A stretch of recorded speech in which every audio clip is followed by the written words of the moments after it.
David Davis triple resignation pact with top Brexit ministers threatened collapse of May.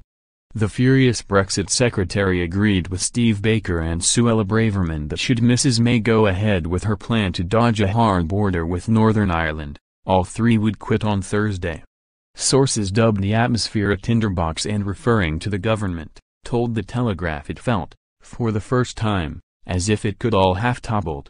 The pact was fueled by Boris Johnson's leaked remarks about wanting a more macho leadership on Brexit, which saw the Home Secretary lock horns with Mrs May when he told her to show more guts. Had Mr Davis, Mr Baker and Ms Braverman resigned, the result could have been one of Mrs May's most vulnerable moments in power. The storm could not have come at a worse time for Mrs May. She has a matter of days to defeat 15 House of Lords amendments to the bill after they suggested she keep the UK and the EU customs union, the result of which would shackle Britain to the bloc forever. Mrs May also infuriated Brexit backers by giving her Remain supporting cabinet ministers the first glimpse of her revised plan for avoiding a hard border with Northern Ireland in an attempt to keep them on side. The new plan would keep the UK tied to the EU for a time-limited period should she fail to reach a customs deal.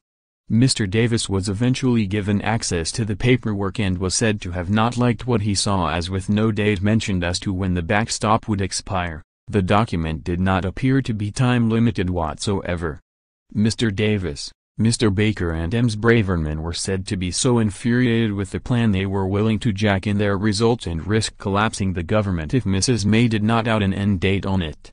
The pact is the second time Brexiteer Mr Davis has threatened to resign. In April, he joined forces with Mr Johnson, Michael Gove and Liam Fox, with all four threatening resignation over Mrs May's desired partnership customs union option.